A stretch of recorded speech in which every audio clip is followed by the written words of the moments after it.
Hello everyone, welcome to my YouTube channel pharma researcher. आज से pharma researcher YouTube channel पे daily pharma MCQ dose series को दोबारा resume कर रहे हैं। 95 डे से हम इस सीरीज़ को दोबारा से रिज्यूम करेंगे एंड इस सीरीज़ में कुछ न्यू एडिशंस की गई हैं जिसमें हम 10 एमसीक्यू क्वेश्चंस जो कि हम डिटेल में एक्सप्लेनेशन के साथ सॉल्व करते थे, उसके साथ में जीके एंड एप्टीट्यूड क्वेश्चंस को भी इस सीरीज़ में इंक्लूड किया जाएगा ताकि जो आपका नॉन फार्मा पार्ट रहता है different pharmacist and drug inspector exams में, तो उसमें आपको काफ़ी हेल्प हो जाए। चलिए स्टार्ट करते हैं आज के पहले क्वेश्चन से।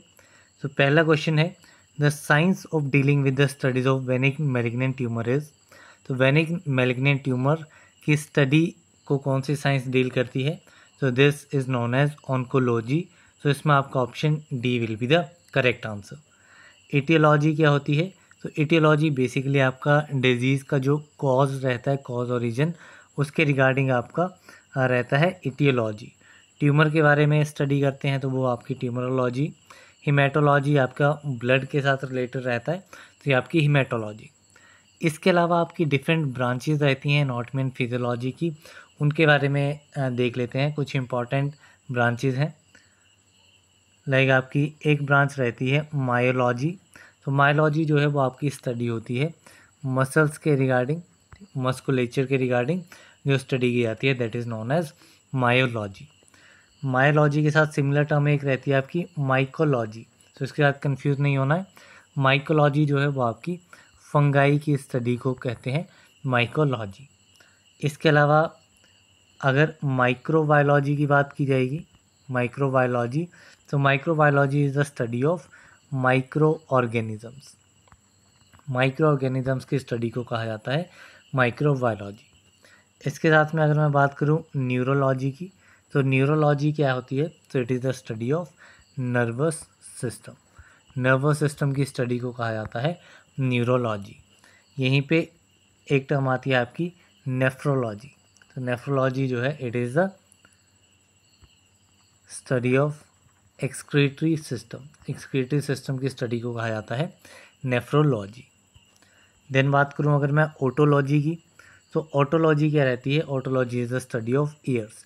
ईयर्स के बारे में जो भी हम स्टडी करते हैं that is known as otology. यहीं पे अगर आइज़ की बात आ जाएगी तो आइज़ के लिए टर्म रहती है आपकी ऑप्थेल्मोलॉजी। ऑप्थेल्मोलॉजी, तो ऑप्थेल्मोलॉजी आपकी रहेगी आइज़ के रिगार्डिंग। देन आपकी एक ब्रांच आती है odontology. Odontology which is a study of teeth.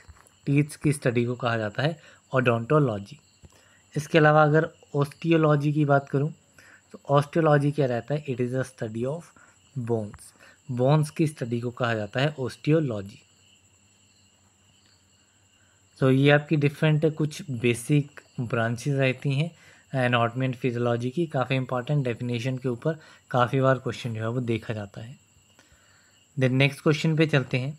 Next question है the condensation of chromatin and shrinkage of the nucleus leading to cell death is termed as. तो chromatin की condensation और nucleus की shrinkage, इसकी वजह से सेल डेथ हो जाती है and this is known as pyknosis. ठीक है, it is known as pyknosis. So इसमें आपका option D will be the correct answer. यहीं पे अगर मैं अदर ऑप्शंस की बात करूं, अदर जो टर्म्स इसमें यूज़ की गई हैं दैट इज़ ऑटोफेजी।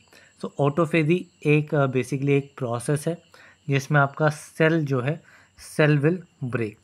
ठीक है, सेल जो है वो आपका ब्रेक डाउन करेगा या फिर डिस्ट्रॉय करेगा। ठीक है, ब्रेक डाउन करेगा या डिस्ट्रॉय करेगा किस चीज़ को? जो भी आपके प्रोटीन्स होंगे, प्रोटीन्स या अदर सब्सटेंसेस किस टाइप के? जो भी आपके ओल्ड मीन्स पुराने, डैमेज्ड और अब नॉर्मल प्रोटीन्स या अदर सब्सटेंसेस होंगे, कहाँ पे? साइटोप्लाज्म में। उनका ब्रेकडाउन एंड डिस्ट्रॉइंग का जो प्रोसेस है सेल के अंदर, उसे कहा जाता है ऑटोफेजी। देन बात करूं कैरियोलाइसिस की, तो कैरियोलाइसिस बेसिकली क्या है? तो ये आपका न्यूक्लियस क्रोमेटिन जो है उसकी मेल्टिंग को कहा जाता है। It is basically melting of nucleus chromatin. It is the melting of nucleus chromatin किसके साथ? With the help of enzyme. Enzyme कौन सा है? एंजाइम इज न्यूक्लियसिस जो कि आपका रिलीज़ होता है कहाँ से, लाइजोसोम से। लाइजोसोम को सुसाइडल बैग भी कहा जाता है। देन बात आती है कैरियोहेक्सिस की। तो कैरियोहेक्सिस क्या रहता है, तो ये आपका जो भी डाइंग सेल्स होते हैं, डाइंग सेल्स के रिगार्डिंग है। डाइंग सेल्स का जो न्यूक्लियस होता है उसकी अगर डिस्ट्रक्टिव फ्रेगमेंटेशन जो है उसे कहा जाता है कैरियोहेक्सिस, जो कि जिसमें आपका क्रोमेटिन जो है वो डिस्ट्रीब्यूट होता है, इरेगुलरली डिस्ट्रीब्यूट होता है पूरे साइटोप्लाज्म में। तो ये डिफरेंट टर्म्स हैं, टर्म्स जो है वो आपकी काफ़ी इंपॉर्टेंट रहती हैं। देन नेक्स्ट क्वेश्चन है, which of the following cell organelles is involved in the storage of food and other nutrients required for a cell to survive? कौन सा ऐसा सेल ऑर्गेनल है जो कि फूड की स्टोरेज के लिए यूज़ होता है एंड जो भी अदर न्यूट्रिएंट्स रहते हैं सेल को सर्वाइव करवाने के लिए, उनकी स्टोरेज के लिए इन्वॉल्व रहता है। तो ये आपका सेल ऑर्गेनल रहता है vacuoles. This cell organelle is known as vacuoles. तो इसमें आपका option A is the right answer. इसके अलावा लाइजोसोम्स की अगर मैं बात करूं तो ये हमने देख लिया, lysosomes is known as suicidal bag. Suicidal bags भी लाइजोसोम्स को कहा जाता है। जो भी आपके डेड पुराने चीज़ें रहती हैं सेल के अंदर, उसको डिस्ट्रॉय करने का काम आपका रहता है लाइजोसोम का। देन बात करूँ माइटोकॉन्ड्रिया की। माइटोकॉन्ड्रिया का मोस्ट इंपॉर्टेंट पॉइंट जो है that is it is known as the powerhouse of cell. ठीक है, इसे क्या कहा जाता है, it is known as powerhouse of the cell. And क्योंकि ये आपका एटीपी प्रोडक्शन के लिए रिस्पॉन्सिबल रहता है, एटीपी सिंथेसिस के लिए रिस्पॉन्सिबल रहता है। देन बात करूँ सेल मेम्ब्रेन। सेल मेम्ब्रेन जो है वो आपकी आउटर जो लेयर होती है सेल की, वो आपकी रहती है सेल मेम्ब्रेन। देन इसके अलावा कुछ अदर सेल ऑर्गेनल्स रहते हैं, जैसे कि अगर आपका मैं राइबोसोम्स की बात करूं तो जो आपके राइबोसोम्स हैं ये आपकी प्रोटीन सिंथेसिस की फैक्ट्री रहते हैं, इन्हें प्रोटीन फैक्ट्री भी कहा जाता है। इसके अलावा एक काफ़ी इम्पॉर्टेंट आपकी टर्म रहती है गोल्गी बॉडी या फिर गोल्गी अपरेटस जिसे कहा जाता है। गोल्गी बॉडीज़ जो हैं वो आपकी प्रोटीन्स की मॉडिफिकेशन के लिए सॉर्टिंग के लिए, मॉडिफिकेशन, सॉर्टिंग एंड पैकेजिंग, ये टर्म्स आपको याद रखनी है। Modification, sorting and packaging of proteins जो है वो किसका काम रहता है, गोल्गी बॉडीज़ का। तो ये आपके डिफरेंट सेल ऑर्गेनल्स हैं, उनके फंक्शंस, ये इन सभी के ऊपर जो है वो इम्पॉर्टेंट क्वेश्चन बनता है। देन नेक्स्ट क्वेश्चन है, during which phase of interphase the cell is metabolically active. Interphase का कौन सा ऐसा फेज है जिसके दौरान सेल जो है वो मेटाबॉलिकली एक्टिव हो जाता है। तो बेसिकली आपके सेल साइकिल के दो फेजेज रहते हैं, इंटरफेज एंड माइटोसिस फेज। इसमें इंटरफेज में आपका G1 phase, S phase and G2 phase आ जाते हैं। एंड सेल जो है वो मेटाबॉलिकली एक्टिव आपका रहता है किस फेज़ में, G1 फेज़ में। तो इसमें आपका ऑप्शन ए जो है वो करेक्ट आंसर रहेगा। अब सबसे पहले क्वेश्चन के बारे में देख लेते हैं। इंटरफेज़ की बात हुई है, तो इंटरफेज़ कौन सा फेज़ होता है, तो इंटरफेज़ सेल डिवीज़न के बीच का फेज़ होता है। It is a phase period between cell division. इसमें बेसिकली रहता क्या है, जो भी आपके क्रोमोसोम्स हैं, क्रोमोसोम्स ये आपके नॉट विजिबल होते हैं, मीन्स विजिबल नहीं होते हैं अंडर लाइट माइक्रोस्कोप। किस फेज़ के दौरान, इंटरफेज़ के दौरान। इसमें जो डिफरेंट फेज आते हैं, जैसे कि G1 फेज़ हो गया, G1 फेज़ में सेल जो है वो मेटाबॉलिकली एक्टिव होता है। जो भी इसके ज़्यादातर ऑर्गेनल्स होते हैं उनको डुप्लीकेट करता है इस फेज़ में। एंड क्रोमोसोम्स की रेप्लिकेशन जो है वो भी G1 फेज़ में ही स्टार्ट होती है। देन आता है आपका S phase. S phase basically क्या रहता है, S phase means synthesis phase. ठीक है, इसमें आपकी क्या रहती है, डीएनए सिंथेसिस जो है, डीएनए रेप्लिकेशन, डीएनए सिंथेसिस जो है वो आपकी एस फेज़ में रहती है। देन आता है आपका G2 फेज़। G2 फेज़ में बेसिकली सेल ग्रोथ होती है।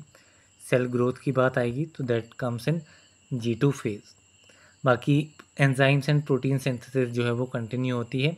एंड सेंट्रोजोम रेप्लिकेशन, किसकी, सेंट्रोजोम रेप्लिकेशन जो है वो आपकी कंप्लीट हो जाती है किस फेज़ में, G2 फेज़ में। ये भी एक इम्पॉर्टेंट पॉइंट है कि किस फेज़ में सेंट्रोसोम रेप्लिकेशन कंप्लीट होती है। तो this phase is G2 phase. Then next question पे चलते हैं। तो next question is the colour of the लेवल use to denote the blood group B is. तो ब्लड ग्रुप बी है, इसको डिनोट करने के लिए कौन सा कलर लेवल जो है वो यूज़ किया जाता है। तो आपके डिफरेंट जो भी ब्लड ग्रुप्स हैं उनके लिए डिफरेंट कलर लेवल्स जो हैं वो यूज़ किए जाते हैं। तो जो आपका ब्लड ग्रुप बी है इसके लिए आपका जो कलर लेवल यूज़ होता है दैट इज़ पिंक कलर। तो इसमें आपका ऑप्शन ए इज़ करेक्ट। यहीं पे अदर ब्लड ग्रुप्स की बात करूं जिसमें आपका यूनिवर्सल डोनर आ जाता है blood group O. So blood group O जो है वो आपका रहता है ब्लू। ठीक है, ओ ब्लड ग्रुप के लिए आपका कलर लेवल जो है वो रहता है ब्लू। देन आपका ब्लड ग्रुप ए रहता है, ब्लड ग्रुप बी रहता है। तो ब्लड ग्रुप ए के लिए आपका रहेगा येलो कलर, जबकि ब्लड ग्रुप बी के लिए जो है वो आपका रहता है पिंक कलर, जो कि यहाँ क्वेश्चन में पूछा गया था। देन वाइट कलर लेवल जो है वो आपका यूज़ होता है ब्लड ग्रुप ए बी के लिए। ठीक है, ए बी के लिए कौन सा रहता है, वाइट। सो 4 कलर लेवल आपको इम्पॉर्टेंटली याद रखने हैं। यूनिवर्सल डोनर के लिए ब्लू, यूनिवर्सल रिसीवर के लिए वाइट, एंड बाकी जो A and B blood group हैं, ए के लिए येलो एंड बी के लिए पिंक। देन नेक्स्ट क्वेश्चन पे मूव करते हैं। Next question is which of the following hydrolytic enzymes act in low pH. कौन सा हाइड्रोलिटिक एंजाइम जो है वो लो पीएच पे एक्ट करता है। तो ये आपका हाइड्रोलिटिक एंजाइम कौन सा रहता है, तो दिस एंजाइम इज प्रोटीएजेस। ठीक है, प्रोटीएजेस एंजाइम जो है जो कि आपका प्रोटीन की डाइजेशन के लिए यूज़ होता है। ठीक है, it is use for digesting protein. तो ये आपका लो पीएच पे जो है वो एक्ट करता है, यानी कि स्टमक में आपका एसिडिक नेचर रहता है, एसिड प्रेजेंट होता है, जहाँ पे पीएच जो है वो लो रहता है, तो वहाँ पे आपका प्रोटीएज जो है वो अपना काम करता है। इसके अलावा अगर मैं अमाइलेज की बात करूँ तो अमाइलेज जो है वो बेसिकली आपका स्टार्च यानी कि कार्बोहाइड्रेट को डाइजेस्ट करने के लिए एंजाइम रहता है आपका अमाइलेज। एंड जो कार्बोहाइड्रेट डाइजेशन होती है ये आपके स्टमक में नहीं होती है। बाकी जो भी डाइजेस्टिव एंजाइम्स हैं वो आपके रहते हैं कौन से, हाइड्रोलेजेस। नेक्स्ट बात कर लेते हैं हाइड्रोलेजेस की। तो हाइड्रोलेजेस जो हैं वो आपके बेसिकली हाइड्रोलिटिक एंजाइम्स ही होते हैं। ठीक है, these are the hydrolytic enzymes जो कि कैटलाइज करते हैं आपके हाइड्रोलिसिस रिएक्शंस को। ठीक है, हाइड्रोलिसिस रिएक्शंस को कैटलाइज करने वाले जो एंजाइम्स रहते हैं वो आपके होते हैं हाइड्रोलेजेस। देन आपका रह गया पेरोक्सीडेजेस। पेरोक्सीडेजेस एंजाइम जो हैं वो आपके आयरन कंटेनिंग एंजाइम्स होते हैं। These are the iron containing enzymes. ये आपके बेसिकली प्लांट्स में पाए जाते हैं। ठीक है, एंड कुछ जो हैं वो ल्यूकोसाइट एंड मिल्क में भी प्रेजेंट होते हैं। एंड ये आपके वेरियस सब्सटेंसेस की जो डीहाइड्रोजनेशन होती है, डीहाइड्रोजनेशन को कैटलाइज करता है आपका पेरोक्सीडेज। किसको, डीहाइड्रोजनेशन रिएक्शंस को, यानी कि ऑक्सीडेशन रिएक्शंस को कैटलाइज करता है peroxidase in the presence of hydrogen peroxide. तो ये आपके डिफरेंट एंजाइम्स रहते हैं। तो नेक्स्ट क्वेश्चन पे चलते हैं। तो नेक्स्ट क्वेश्चन है if the angle of repose is less than 25 type of flow is considered as. So angle of repose अगर 25 से कम है तो पाउडर का फ्लो जो है वो किस टाइप का रहेगा। So the powders flow will be excellent. ठीक है, टाइप ऑफ फ्लो जो है वो कंसीडर किया जाएगा एक्सीलेंट। अब बात कर लेते हैं एंगल ऑफ रिपोज की। So basically angle of repose क्या रहता है। सो एंगल ऑफ रिपोज वो आपका मैक्सिमम एंगल रहता है जो कि आपका किसके बीच में होता है, सरफेस ऑफ पाइल के बीच में। ठीक है, pile of powder and horizontal plane. ठीक है, horizontal plane and surface of a pile of powder, इसके बीच का जो मैक्सिमम एंगल रहता है वो आपका रहता है एंगल ऑफ रिपोज। ठीक है, लाइक यहाँ पे ये आपका सरफेस है, यहाँ पे आपने पाउडर ड्रॉप किया तो पाउडर ने इस टाइप का एक पहाड़ सा बना दिया। तो इसी पे जो है वो आपका एंगल ऑफ रिपोज जो है वो रहता है। इसका फॉर्मूला आपका काफ़ी इंपॉर्टेंट है। Formula is phi is equal to tan inverse h/r, tan inverse h/r। यहाँ पे फाई क्या है, ये आपका एंगल ऑफ रिपोज है। h क्या है, h जो है वो हाइट हो जाती है, ठीक है, जो यहाँ पे आपका पाइल बनेगा इसकी हाइट क्या है, एंड इसका रेडियस क्या है, यहाँ पे इसका रेडियस क्या रहेगा, ये आपका रहेगा radius of base of pile. इसके बेसिस पे जो है वो एंगल ऑफ रिपोज जो है वो कैलकुलेट किया जाता है। अब एंगल ऑफ रिपोज कैलकुलेट करने के लिए डिफरेंट मेथड्स रहते हैं, ठीक है। मेनली 3 मेथड्स आपको देखने को मिलेंगे। पहला जो है वो आपका रोटेटिंग सिलेंडर मेथड, दूसरा आपका tilted box method, and third जो है वो आपका fixed cone method. Third is fixed cone method. अब मोस्ट इम्पॉर्टेंट जो इसकी वैल्यूज़ के ऊपर क्वेश्चन रहता है। तो अगर इसकी वैल्यू लेस देन 25 है, जो कि यहाँ क्वेश्चन में पूछा गया है, the type of flow will be excellent.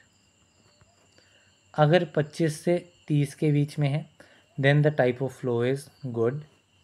अगर 30 से 40 के बीच में है, सो टाइप ऑफ फ्लो जो है वो पॉसिबल रहता है। एंड अगर 40 से भी ज़्यादा है, तब इसको वेरी पुअर कैटेगरी में कंसीडर किया जाएगा। तो ये आपकी डिफरेंट रेंजेस रहती हैं एंगल ऑफ रिपोज की, सारी की सारी जो है वो इसमें इंपॉर्टेंट है। देन नेक्स्ट क्वेश्चन पे चलते हैं। Next question is dilatant flow is exhibited by. So जो डायलेटेंट फ्लो है ये आपका एग्जिबिट कौन करता है, क्या इसके एग्जांपल्स हैं। तो डायलेटेंट फ्लो जो है वो बेसिकली आपका एग्जिबिट होता है बाय द डीफ्लोकुलेटेड सस्पेंशंस। तो इसमें आपका option D is correct. Deflocculated suspension में आपका मोर देन 50% जो है वो सॉलिड कंटेंट रहता है, ठीक है। मोर देन 50% डीफ्लोकुलेटेड सस्पेंशन में सॉलिड कंटेंट रहता है। अब इसमें अलग अलग डिफरेंट टाइप्स के फ्लोज रहते हैं, लाइक आपका न्यूटोनियन फ्लो हो गया, प्लास्टिक फ्लो हो गया, सीडोप्लास्टिक हो गया, डायलेटेंट फ्लो हो गया। तो ये डिफरेंट टाइप्स के फ्लो हैं एंड इनमें डिफरेंट टाइप्स के एग्जांपल्स जो हैं वो आते हैं। तो यहाँ पे एक एग्जांपल दिया गया है वाटर का। तो वाटर जो है वो आपका न्यूटोनियन फ्लो जो है उसमें आता है। न्यूटोनियन फ्लो एग्जिबिट करता है आपका वाटर। इसके अलावा वाटर के अलावा अगर मैं अदर एग्जांपल्स की बात करूं, तो इसमें आपका ग्लिसरीन आ जाएगा, ठीक है। इसमें आपका ग्लिसरीन आ जाएगा, बेंजीन आ जाएगा, अल्कोहल आ जाएगा, ठीक है, या सिरप सॉल्यूशंस आ गए। ये सारे क्या है, न्यूटोनियन फ्लो जो है वो एग्जिबिट करते हैं। देन बात करूं प्लास्टिक फ़्लो की, ठीक है। प्लास्टिक फ़्लो को विंगम बॉडीज़ भी कहा जाता है। Plastic flow is known as विंगम बॉडीज़ एंड इसका एग्जांपल क्या है, फ्लोकुलेटेड सस्पेंशन, जिसमें 1 से लेकर के 10% जो है वो सॉलिड कंटेंट रहता है। तो फ्लोकुलेटेड सस्पेंशन आपका प्लास्टिक फ़्लो एग्जिबिट करती हैं। डीफ्लोकुलेटेड सस्पेंशन जो है वो आपकी डायलेटेंट फ़्लो जो है वो एग्जिबिट करती हैं। इसके अलावा जेलेटिन की बात करूं, तो जेलेटिन जो है वो आपका सीडोप्लास्टिक फ़्लो जो है वो एग्जिबिट करेगा, सीडोप्लास्टिक फ़्लो।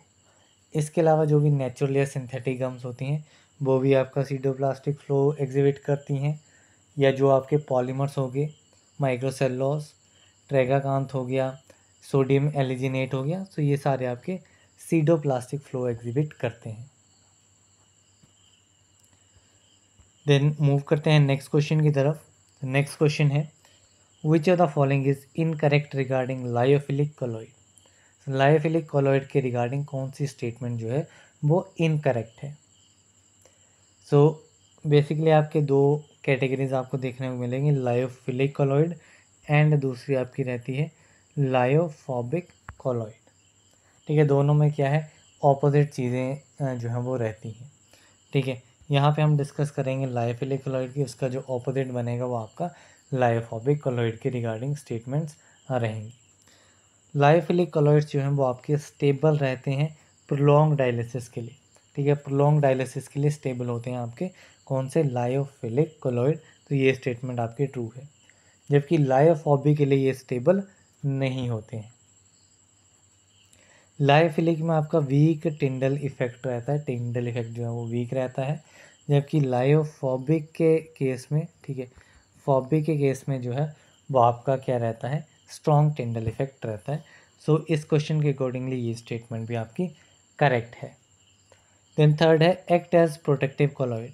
जो लायोफिलिक कॉलॉइड है ये आपका प्रोटेक्टिव कॉलॉइड की तरह एक्ट करता है, जबकि लायोफोबिक जो है ये आपका प्रोटेक्टिव कॉलॉइड की तरह एक्ट नहीं करता है। तो ये स्टेटमेंट भी करेक्ट है। Then it is difficult to prepare, ठीक है, तो इसको प्रिपेयर करना डिफ़िकल्ट नहीं, ईजी होता है, easy to prepare due to affinity toward solvent, ठीक है, सॉल्वेंट के अगेंस्ट अच्छी एफिनिटी होती है, इसलिए इसको प्रिपेयर करना भी ईजी रहता है। तो ये स्टेटमेंट गलत है। डिफ़िकल्ट जो है प्रिपेयर करना वो आपका लायोफोबिक कॉलॉइड के केस में रहता है, क्योंकि सॉल्वेंट के प्रति जो है वो इसकी एफिनिटी जो है वो आपकी लो रहती है, इसलिए इसको प्रिपेयर करना जो है वो डिफ़िकल्ट रहता है कि इसको लायोफोबिक कॉलॉइड को। सो लायोफिलिक के लिए कौन सी स्टेटमेंट इनकरेक्ट है, it is statement number D. तो इसमें आपका ऑप्शन डी जो है वो राइट आंसर रहेगा। नेक्स्ट क्वेश्चन है identify the inhibitor of prolactin release. Prolactin release के इनहिबिटर को आइडेंटिफाई करना है। तो प्रोलैक्टिन रिलीज को इनहिबिट आपका कौन करता है, तो ये ड्रग आपका रहेगा bromocriptine. Bromocriptine drug will inhibit the prolactin release. तो इसमें आपका option B is the right answer. तो आपके डिफरेंट जो हॉर्मोन्स रहते हैं, बेसिकली अगर मैं एंटीरियर पिट्यूटरी हॉर्मोन्स की बात करूं तो उनकी सिक्रीशन को कुछ ड्रग जो है वो अल्टर करते हैं, एंड उन ड्रग्स का नाम जो है वो काफ़ी इंपॉर्टेंट है, किस चीज़ को वो अल्टर करते हैं वो काफ़ी इंपॉर्टेंट है। मोस्ट इम्पॉर्टेंट इसमें मैं बात करता हूँ सोमेटोस्टेटिन की, सबसे ज़्यादा इम्पॉर्टेंट है, काफ़ी बार इसका क्वेश्चन जो है वो पूछा गया है। तो ग्रोथ हार्मोन रिलीज को इनहिबिट करने वाला ड्रग कौन सा है, इट इज़ सोमेटोस्टेटिन। इसके अलावा ग्रोथ रिलीज को इनहिबिट कौन करता है, ऑक्ट्रियोटाइड। ऑक्ट्रियोटाइड भी आपका ग्रोथ हार्मोन रिलीज को इनहिबिट करता है। देन दूसरा आता है आपका drugs inhibiting prolactin release. Prolactin release को इनहिबिट करने वाले ड्रग्स, एक हमने देख लिया ब्रोमोक्रिप्टिन, इसके अलावा कैवेरगोलिन, ठीक है, इसके अलावा कौन सा आता है, कैवेरगोलिन, इसके अलावा एपोमॉर्फिन, इसके अलावा दूसरा कौन सा है, दूसरा इज एपोमॉर्फिन। तो ब्रोमोक्रिप्टिन, कैवेरगोलिन एंड एपोमॉर्फिन ये आपके प्रोलैक्टिन रिलीज को इनहिबिट करने वाले ड्रग्स हैं। देन एक जो आपका मीटोक्लोप्रामाइड है, मीटोक्लोप्रामाइड आपका प्रोलैक्टिन रिलीज को एनहांस करने वाले ड्रग्स रहते हैं, ठीक है, एनहांस मीन्स बढ़ाएगा रिलीज को, वो ड्रग कौन सा रहता है, इट इज़ मीटोक्लोप्रामाइड। इसके अलावा आपका क्लोरप्रोमाजिन, ठीक है, क्लोरप्रोमाजिन या फिर जो अदर न्यूरोलेप्टिक्स होते हैं वो भी आपके प्रोलैक्टिन रिलीज को एनहांस करते हैं। इसके अलावा रिसर्पिन जो है, रिसर्पिन is also an enhancer of prolactin release. तो ये आपके डिफरेंट ड्रग्स हैं जो कि आपके एंटीरियर पिट्यूटरी हार्मोन्स को अल्टर करते हैं। तो यहाँ पे हमारे 10 क्वेश्चंस जो हैं वो कंप्लीट होते हैं। अभी हमारा जो नेक्स्ट सेक्शन है वो हमारा नेक्स्ट सेक्शन रहेगा आपका एप्टीट्यूड का, ठीक है, एप्टीट्यूड में आपके डिफरेंट टॉपिक्स रहते हैं। आज का जो एप्टीट्यूड का टॉपिक है क्वांटिटेटिव एप्टीट्यूड का, वो आपका रहेगा नंबर सिस्टम, ठीक है, नंबर सिस्टम के ऊपर जो है वो क्वेश्चंस जो है वो इसमें मैं लेकर के आया हूँ। इसमें जो क्वेश्चंस आपको मिलेंगे वो आपको RS अग्रवाल की एक बुक आती है, ठीक है, RS अग्रवाल की बुक, उसमें आपको सॉल्व्ड एंड अनसॉल्व्ड सभी टाइप्स के क्वेश्चंस मिलेंगे। कुछ बेसिक इन्फॉर्मेशन इंट्रोडक्शन पार्ट में मिलती है वो आपको रहेगी, एंड ये बुक जो है वो बहुत इंपॉर्टेंट रहती है आपके सभी एग्ज़ाम्स के लिए, जो भी गवर्नमेंट एग्ज़ाम्स रहते हैं जिसमें जीके एंड एप्टीट्यूड मेजरली पूछा जाता है, उसके लिए ये बेस्ट बुक जो है वो कंसीडर की जाती है। तो इसी के कुछ सॉल्व क्वेश्चंस को आज अराउंड 5 क्वेश्चंस मैंने इसमें इंक्लूड किए हैं। डेली हम 5 ही क्वेश्चन जो हैं वो इसमें सॉल्व करेंगे। सो पहला क्वेश्चन अगर हम देखेंगे तो first question is what could be the maximum value of Q in the following equation. So ये एक इक्वेशन दी गई है 5p9 plus 3r7 plus 2q8 is equal to 1114। ठीक है, ये इक्वेशन दी गई है, इसमें हमें q की मैक्सिमम वैल्यू फाइंड आउट करनी है, सिर्फ q की वैल्यू पूछी गई है। तो यहाँ पे अगर हम देखेंगे तो ये अगर आप ये वाली इमेज देखेंगे तो यहाँ पे आपको क्लियरली देखने को मिलेगा, सिंपल चीज़ जो है वो यहाँ पे सॉल्व की गई है। इन सभी को ऐड करेंगे, यहाँ पे नंबर है, यहाँ पर नंबर है, बीच में सारे अल्फ़ाबेट्स हैं। ठीक है, एंड आंसर हमें दिया गया है। तो इसको 9 + 7 + 8 इज इक्वल टू 24। तो 24 आ गया, तो 4 आ गया यहाँ पे, 2 आ गया ऊपर। अब इन सभी को ऐड करने के बाद हमें एक कैरी ऑन हो रहा है। ठीक है, एंड 1 जो है वो आपका सम का लास्ट हमें मिल रहा है। तो इससे हम ये आइडेंटिफाई कर लेंगे कि पी आर क्यू और 2 इन सभी का सम जो है वो आपका 11 के इक्वल है। ये हम इक्वेशन यहाँ से इजीली फाइंड आउट कर सकते हैं। अब क्वेश्चन में क्या पूछा गया है, मैक्सिमम वैल्यू हमें क्यू की फाइंड आउट करनी है। तो ये इक्वेशन है 2 + p + r + q is equal to 11। So अब यहाँ पे p + r + q ये हो जाएगा, ये आपका 9 हो जाएगा, 11 - 2 9। अब मैक्सिमम वैल्यू पूछी गई है तो यहाँ पे हम मिनिमम कंसीडर करेंगे p एंड r की, जो कि आपकी रहेगी 0। तो q की वैल्यू क्या हो जाएगी 9। तो इसमें 9 आपका राइट आंसर रहेगा। नेक्स्ट क्वेश्चन है हमारे पास सिंप्लीफिकेशन का। तो यहाँ पे 2 इक्वेशंस दी गई हैं, इसको हमें सॉल्व करना है।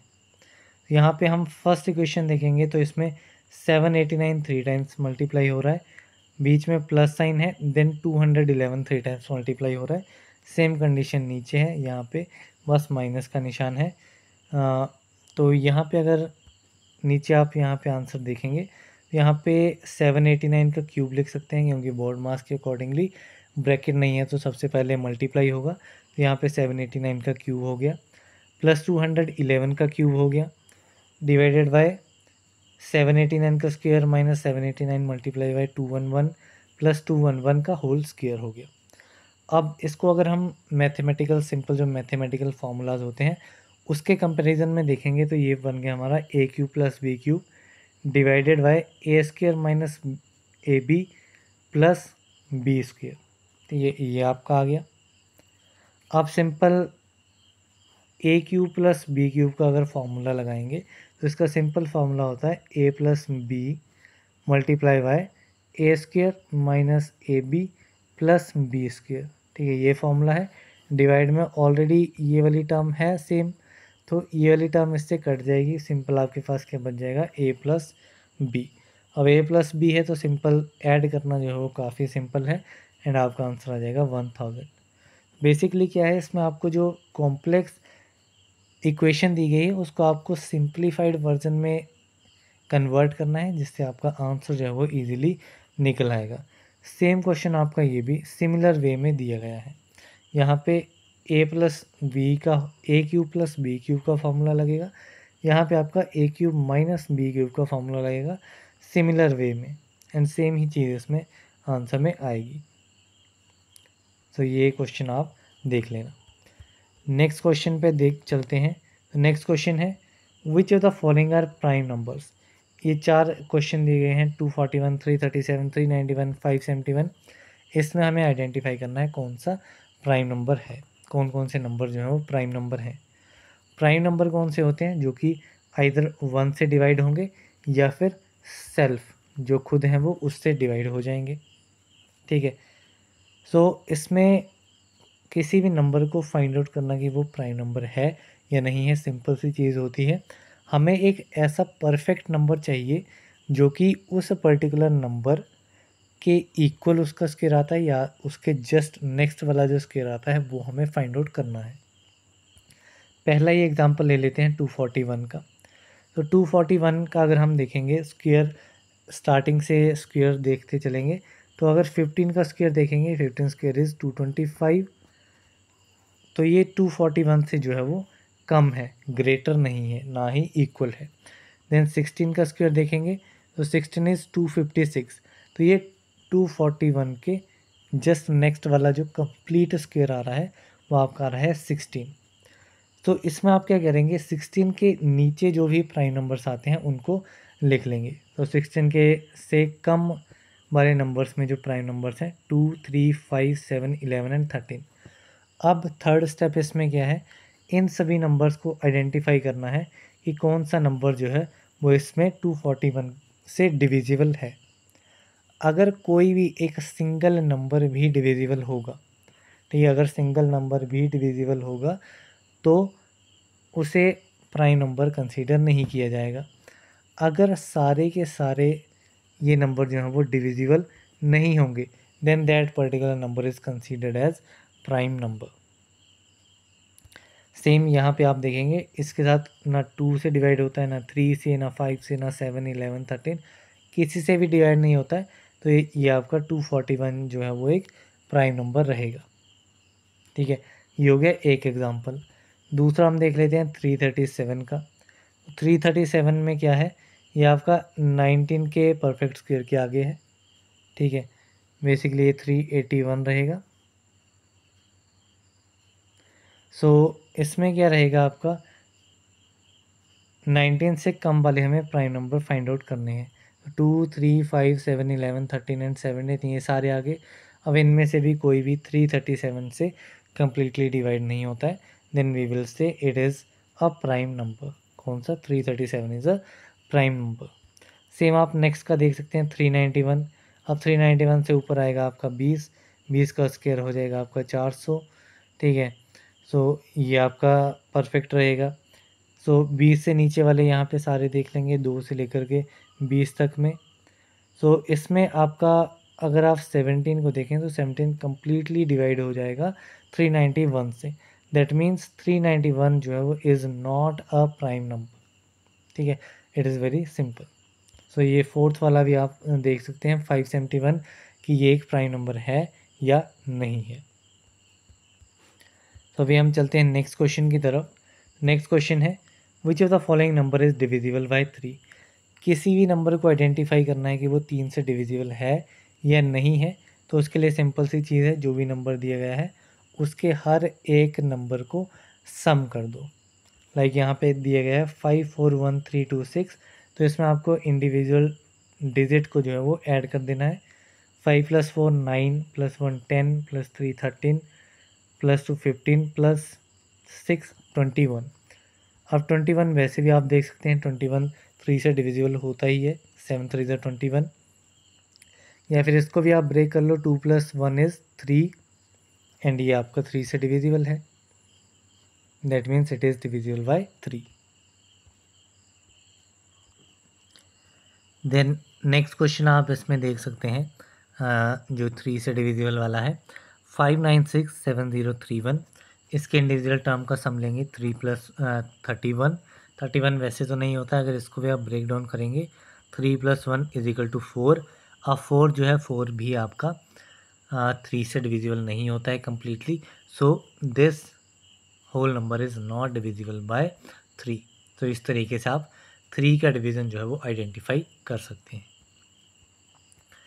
देन नेक्स्ट क्वेश्चन है find the smallest number to be added to 1000 so that 45 divides exactly the sum exactly. अब क्या पूछा गया है कि कौन सा स्मॉलेस्ट नंबर है जिसको हम ऐड करेंगे 1000 में ताकि 45 से वो नंबर कम्प्लीटली डिवाइड हो जाए। तो इसमें आपको सिंपल कुछ नहीं करना, सिंपल आपको डिवाइड करना है। जो भी नंबर दिया गया है लाइक 1000 दिया गया है, इसको डिवाइड करेंगे उससे जिसमें आपको आइडेंटिफाई करना है। 45 से डिवाइड कर दिया तो यहाँ पे 45 2 ज़ा 90, यहाँ पे बच गए 10, यहाँ पे ये 0 कैरी फॉरवर्ड हो जाएगा 100।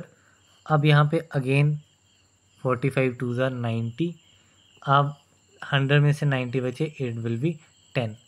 10 आपका रिमाइंडर हो गया, आगे कोई भी डिजिट नहीं है। सो आपको रिमाइंडर से ही फाइंड आउट करना है स्मॉलेस्ट नंबर।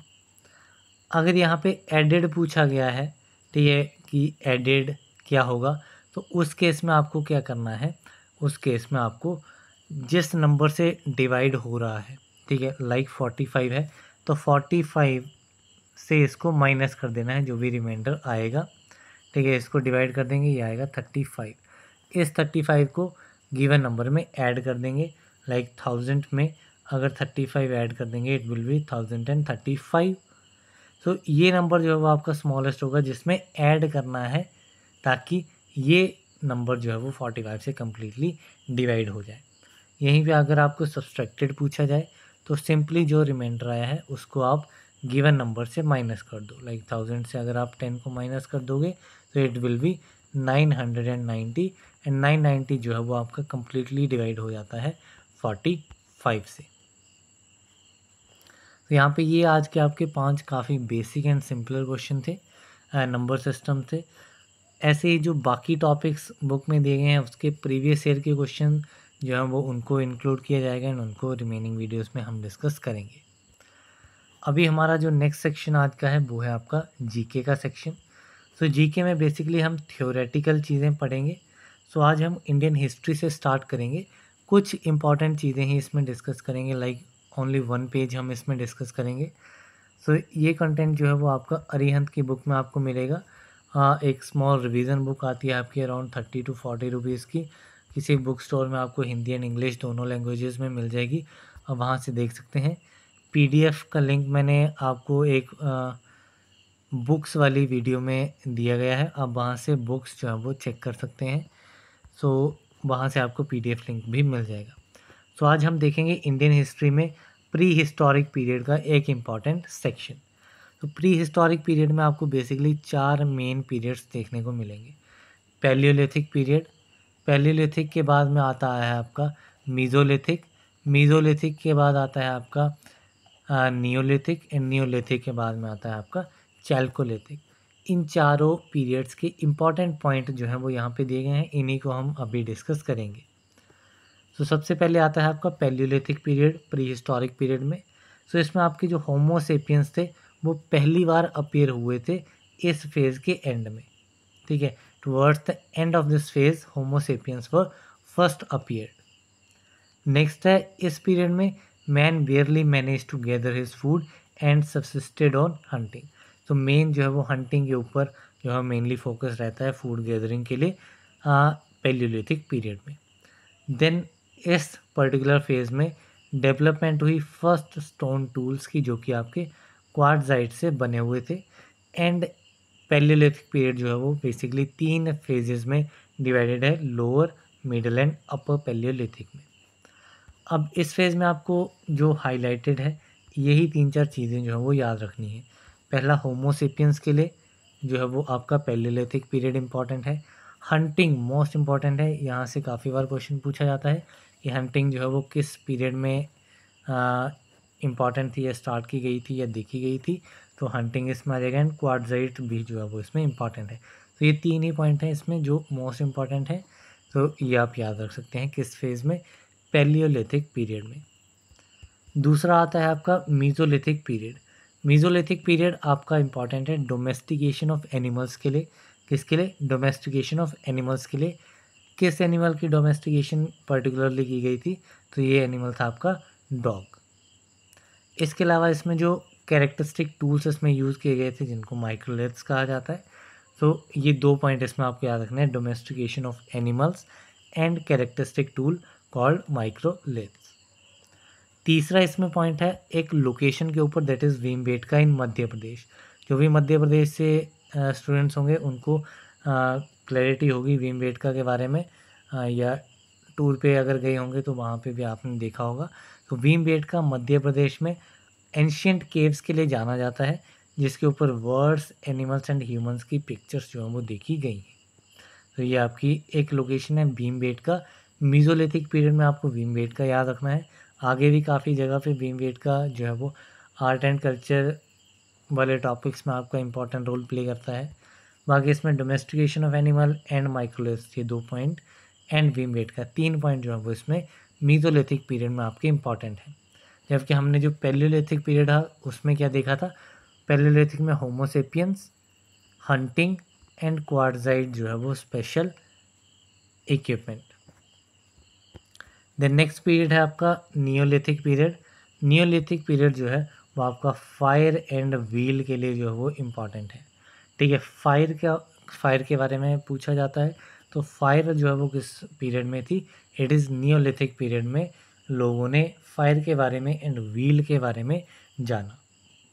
इस पीरियड की जो इम्पोर्टेंट साइट है वो है आपकी वर्जहोम, जिसका मीनिंग है द प्लेस ऑफ वर्ज। ठीक है, तो ये लोकेशन आप याद रख सकते हैं, ये साइट का नाम, एंड फायर एंड व्हील, ये दो इम्पॉर्टेंट टर्म्स हैं वो आपको मोस्ट इम्पॉर्टेंटली याद रखनी है।